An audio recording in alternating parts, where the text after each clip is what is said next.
pesquisa nacional feita em diversas capitais revela o que, Andréa Silva? Revela que 66% dos entrevistados disseram que já traíram.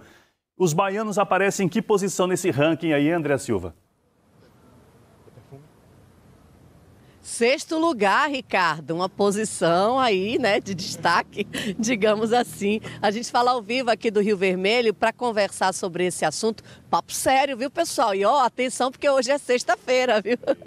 Eu tô aqui com o Jordan Campos, que é psicoterapeuta. Bom dia, Jordan, tudo bem? Bom dia. Que bom estar aqui na sexta-feira. Vamos falar de um assunto polêmico, hein? Bem polêmico. Doutor Pablo Stoso também está aqui, é juiz de direito, professor da Universidade Federal da Bahia.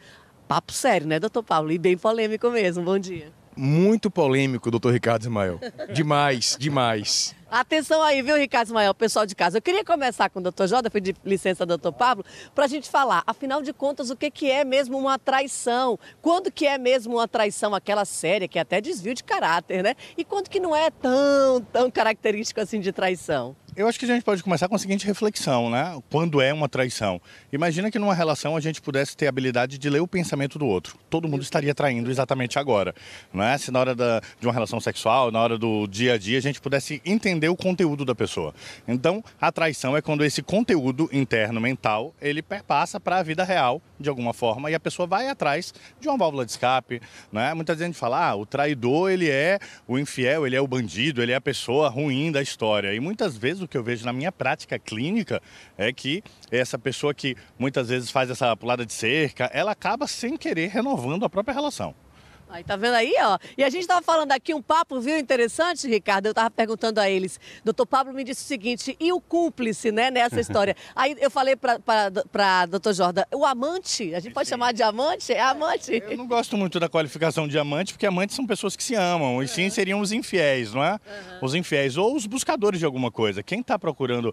Vamos dizer uma coisa bem clara, a gente vive num mundo emocional muito denso, e as pessoas procuram 3 coisas para aliviar a tensão do processo gerencial da emoção. Elas buscam na comida, nas compras e no sexo. E no sexo como novidade.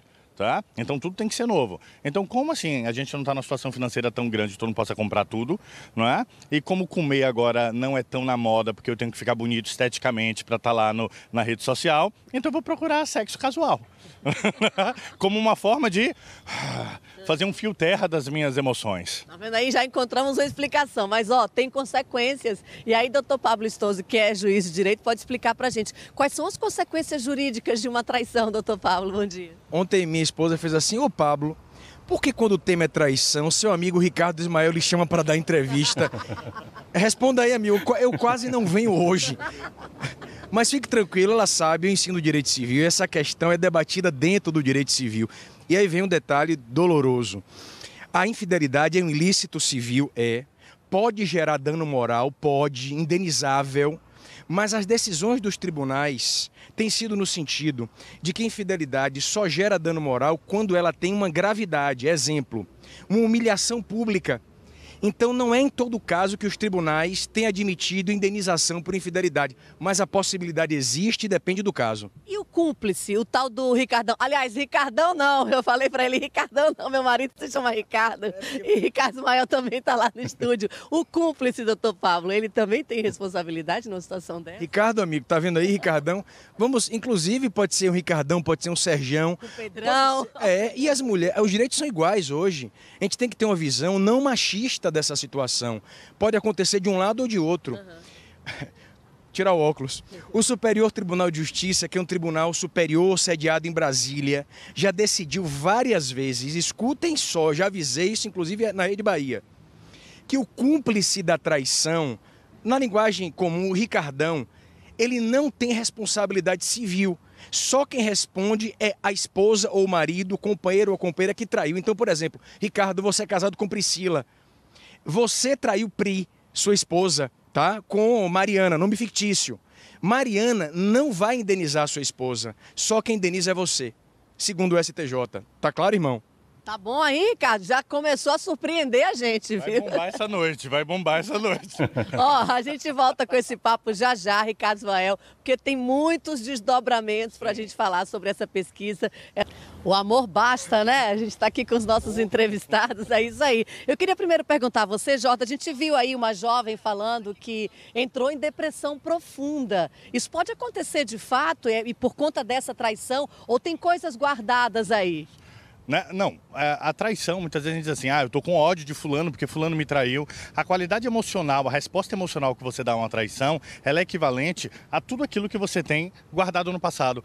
Aquela relação de dar e receber dos seus pais, a sensação de exclusão. As verdadeiras traições são as verdadeiras traições familiares. Então, a pessoa vai entrando nesse complexo, vai guardando nesse saquinho, nessa mochila pesada, e na hora que tem um desentendimento com alguém aqui agora, joga todo um conteúdo não assimilado em cima dessa pessoa. Mesmo que no passado ela tenha perdoado alguma traição?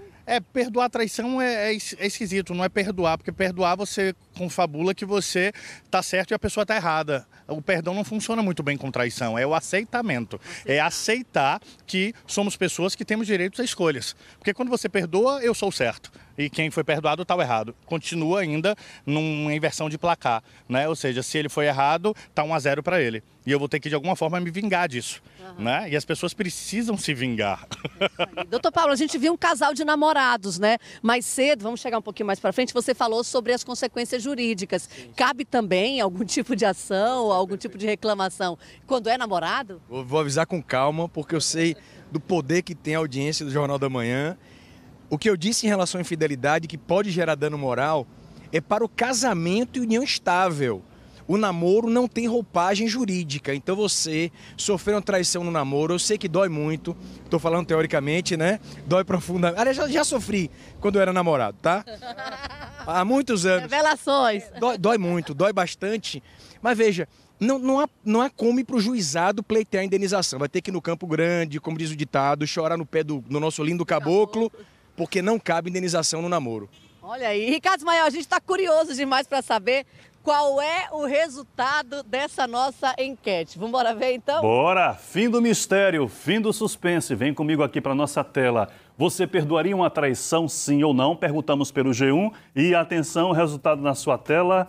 Olha aqui, 87% disseram que não perdoariam, quase 90%. 13% disseram que sim, que perdoariam. Bora lá, André Silva, eu quero repercutir aí com os nossos entrevistados, 87%, qual é a leitura que eles fazem desse resultado? Fiquei impressionada, deixa eu ver com eles aqui. O que você achou, Jordan, primeiramente? Eu achei que essa foi uma resposta passional, né, de primeira instância. Uma coisa clara que a gente tem que ter, assim, ninguém é fiel, todo mundo está fiel, é uma balança de fatores. Quando essa balança de fatores ela é muito pendente para um lado e para outro, há uma válvula de escape. Eu vejo nas relações, muitas vezes, as pessoas reclamando assim, mas eu dou tudo, eu faço tudo pro fulano, eu sou a pessoa que cuido dele, ele foi me trair logo com aquelazinha ou com aquelezinho. Sim, quanto mais alto você fica numa relação, mais você coloca o seu parceiro numa condição de querer ter a superioridade que você tem. Ele procura muitas vezes uma pessoa inferior a você para se sentir mandando. Então, cuidado com as relações onde você dá muito, onde você é muito superior, porque você provoca no seu parceiro a sensação de impotência em relação a você. Então, quer evitar a traição? Olho no olho, os egos olhando nos seus olhos. Olha aí, que bacana. Sinceridade sempre. O que você achou, doutor Pablo? 87% sim, 13%. Antes de mais... Aliás, não, 87% não perdoariam, 13% sim. O grande Jordan disse, ninguém é fiel. A pessoa está fiel. Eu queria dizer, especialmente a minha esposa, que eu sou, tá? Quero registrar isso de público. Eu sou. Eu creio que Jordan foi muito preciso. É uma resposta emocional, passional. Só no caso concreto a pessoa realmente vai poder saber se perdoa ou não, perdoaria ou não. É algo muito delicado. Jordan pode até explicar isso melhor. A traição pela internet, assim, aquela relação na internet, pode ser mesmo caracterizada uma traição? Comentei com o professor Jordan há pouco. As pessoas imaginam que a internet é terra de ninguém e não é assim. Porque quando há uma briga na justiça, esses diálogos, essas páginas de Facebook vão para o processo. e podem, em tese, ser usado como prova, sim, a depender da situação concreta. Então, atenção para as relações aí com sinceridade e honestidade sempre. Ser sincero é muito melhor, não é? Não é isso? É isso aí. Viver melhor e mais em paz. Não é isso aí, Jordan? Sinceridade sempre, honestidade, amor. Mais do que fidelidade, lealdade, não é? Lealdade ao seu parceiro. Lealdade ao seu parceiro, porque coisas podem acontecer. E a gente não expor a pessoa a isso, a gente não colocar ela no universo de sofrer um apedrejamento virtual, que hoje a consequência é danosa, né? Em 5 segundos você estraga a sua vida com uma coisa que você possa fazer e que possa ser publicizada. Então, cuidado, né? O que vocês acham? Devolvemos a pergunta para Ricardo Ismael? Você perdoaria uma traição, Ricardo? Acho interessante. Não é Amigo, amor? me dê a honra. Faça, lhe dou a honra. Doutor Ricardo Ismael, responda para toda a Bahia que o ama. Você perdoaria uma traição? Responde aí, amigo. Obrigado, André Silva. Me colocou numa saia justa, hein? Tá certo, é isso aí. Muito obrigado. A amizade continua. Claro que sim, perdoaria. São situações que acontecem na vida da gente. Tá pronto para perdoar e seguir adiante, Claro não é que mesmo? sim, perdoaria.